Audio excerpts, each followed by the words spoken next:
Hi everybody, Solomon's Tales. Carrying on. Where did we leave it? Ning had come back to Solomon's room. He'd won that contest down in Centre Point, Soy 8. Anyway, hit the sack. No aerobics, as I mentioned. She got the boyfriend, and he was respecting that. He wasn't going there. Anyway, crashed out. Previous night, or nights was it, loud music, no sleep. Anyway, he managed to get to sleep. He was whacked, fast asleep, middle of the night, maybe 2 o'clock in the morning, 3 in the morning. Wasn't the music that wakes him up, it was Ning next to him crying.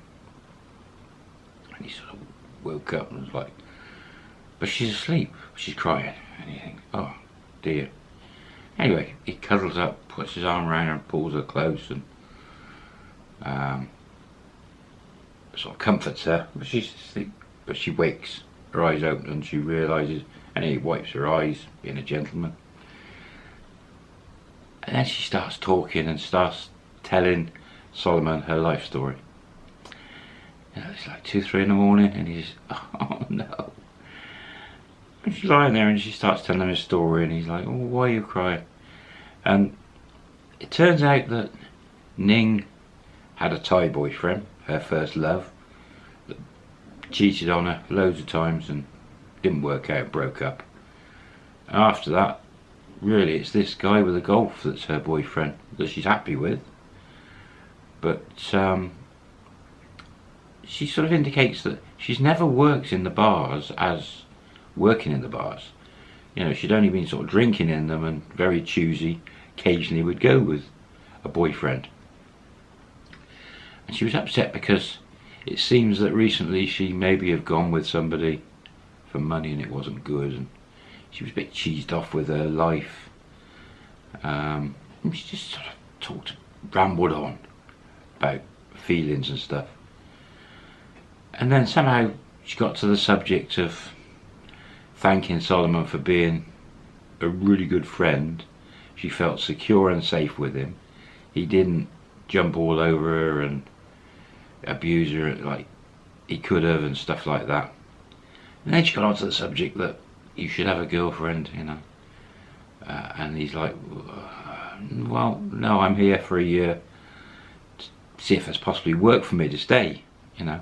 He'd been there, what, 2 months, gone off to Cambodia with her and a bit of a trip about, come back. So maybe 3 months into this trip. And he said, you know, he didn't want to spend money on girls and all that. He just, yeah. And she's like, maybe I can help. And he goes, Anyway, she fell asleep. So eventually Solimon, back to sleep. Good night's sleep. Wakes up late.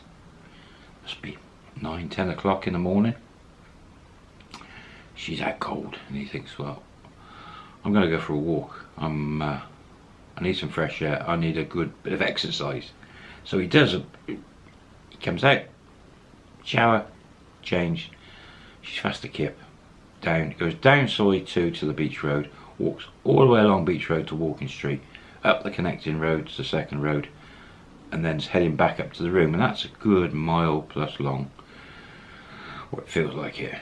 Halfway up, cafe, English breakfast.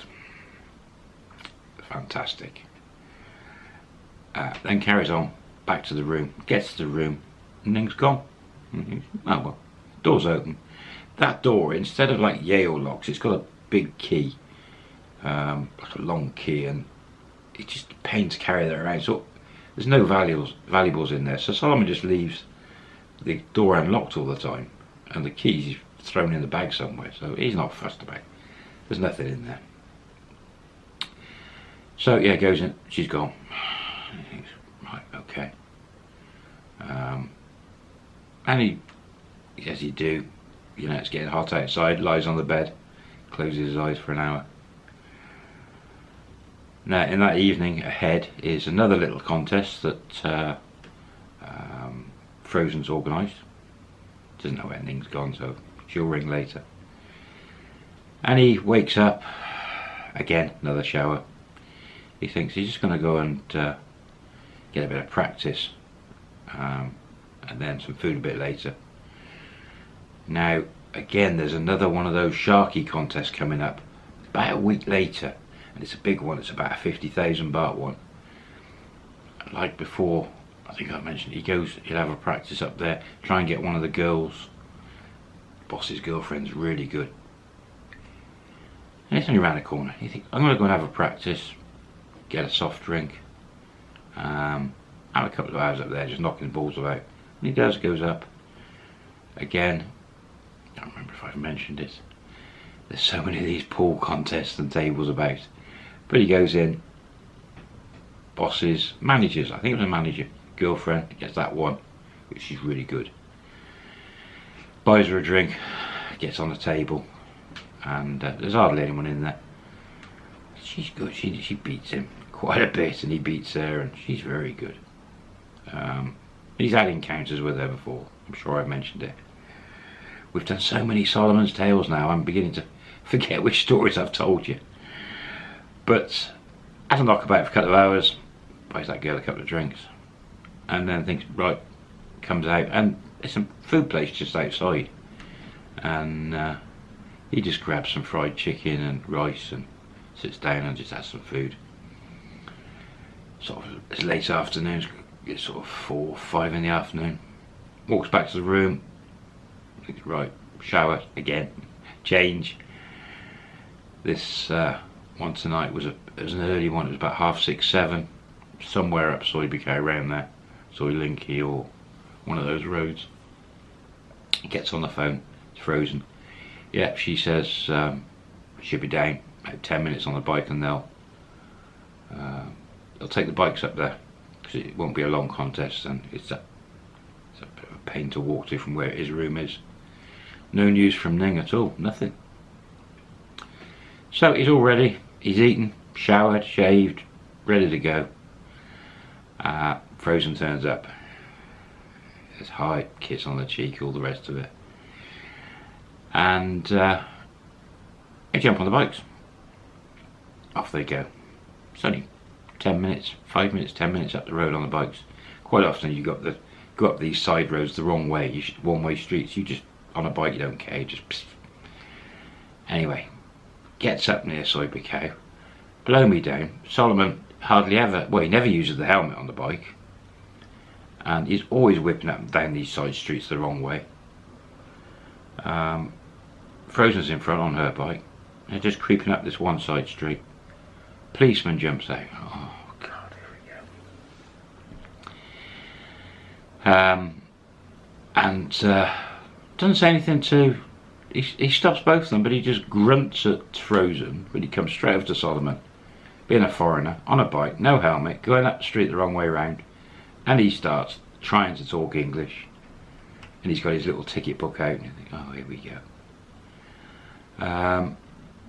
Solomon's got international driving permit, and the guy's talking to him. He has got his passport in his pocket, but anyway, Solimon pulls out his permit, and the guy's like, whoosh, takes it off him, and he gets his ticket, gives Solimon this ticket, says, go police station, you get this back tomorrow, you pay fine, basically. And, oh, great. That hasn't happened to him before. Anyway, Frozen just sort of says, don't say anything. He's like, right. Anyway, so the policeman lets him go, and he lets him carry up the one-way street the wrong way. He's like, what? Ugh. Anyway, gets up to this bar, and Frozen says, don't worry, I'll sort that tomorrow. And Tom's like, okay, brilliant. Little bar, very small American pool table, one of the little 6-foot ones, and there's about 12, 15 people in there. Not been to this bar before. No, it was a Scandinavian bar or something. As soon as Solimon walks in, he's looking around checking the people, see if he knows any of the players.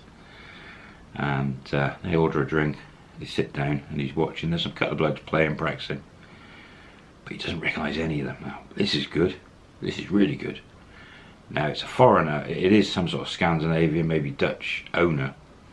Quite a big guy, as in overweight. Sat at the end of the bar. Seems to be controlling it. A couple of girls behind the bar. 20 minutes pass and then the Thai girls start coming out. They kick the guys off the table. They set the balls up. Again, the traditional blackboard comes out and gets stuck up, names, and they start asking people who's playing. Usual. But this one was 1,100 baht to play. That was different, and the 100 baht was going to the bar. And that was okay. And 11 signed up. But there was more people in there, but only 11 signed up, including Solomon. And the announce was 8,000 baht winner, 3,000 baht second. It was written on the board. Okay.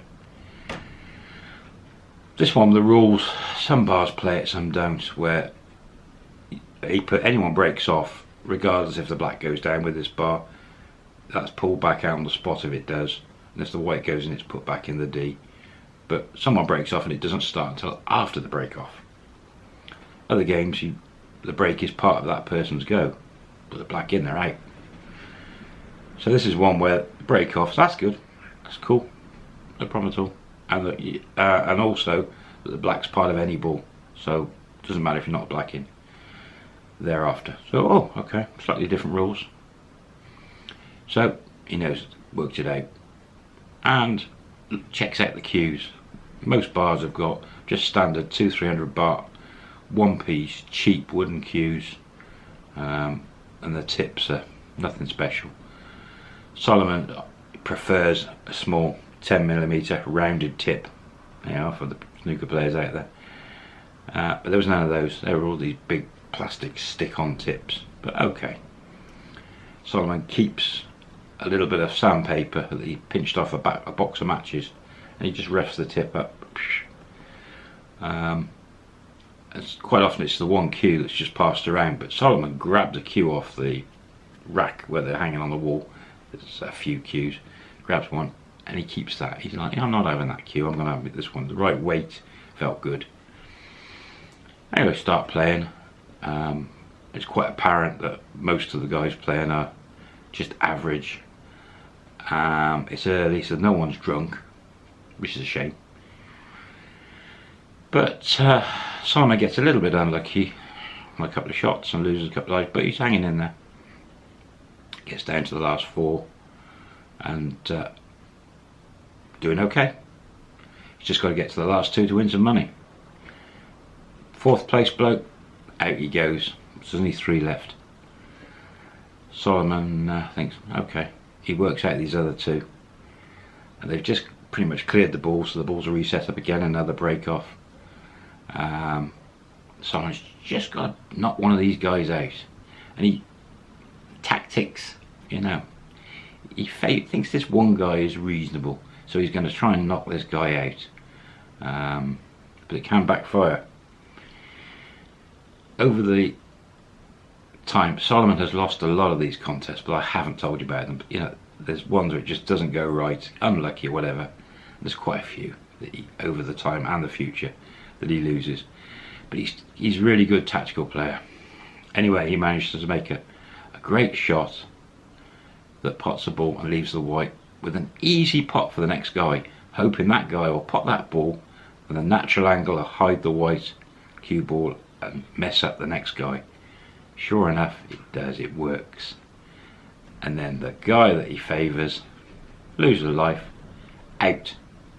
That's it, Solomon's won again. Well, second place at least, 3,000 baht. Re-rack, one frame, guy breaks off and then off they go. Guy gets so lucky, so lucky. Solomon ends up putting the cue ball down and then another bad shot and loses. Well, gets second place. Just unlucky, just one of those matches. This other guy's over the moon, and he's one of the Scandinavian lot, and they're all happy he's won. Even buys Solomon and throws in a drink. But Solomon got 3,000 baht. Gives 1,000 baht to frozen. So it's cost him 1,100 baht to enter. He give her 1,000 baht. He's had a couple of drinks, so he hasn't really won anything that night. Might be a couple of 100 baht up. So anyway, there we go. Has a drink. Jump back on the bikes. Frozen wants food. Down to Second Road. Thai food. Again, and yeah, end of Soi 8. Loads of Thai food there, like a market area. Back then, I don't think it's there now, but then it was. Anyway, Frozen saying that a Thai boyfriend back in Bangkok's playing up a bit, and she's just telling him things are going on. Her foreign boyfriend is has sent her some money, so she's okay at the moment. She's just paid her rent and everything, but not much left. And she's, over the next week, she said there's no contests that she can find, but she's going to scour around. But the weekend after was that big one up at Sharky's, and so I was like, yeah, I know, I need to get a lot of practice for that one. Odds on that one guy from, he's either Belgium or German, is going to turn up, and he's the one that's so hard to beat. He's just so smooth and really good player. Anyway, had food, all done. Frozen said, I'm heading off. It's only about 9:30. And Solomon thinks, well, I actually fancy going out and getting a bit drunk, because I'm time to let my hair down a bit. I'm gonna head to town. Thinks I'll take the bike back to the room, jump in a Songtail. I'm gonna go down Walking Street and have a wander around. That's where we're gonna leave it. Don't miss the next one. I'll see you there. Bye bye.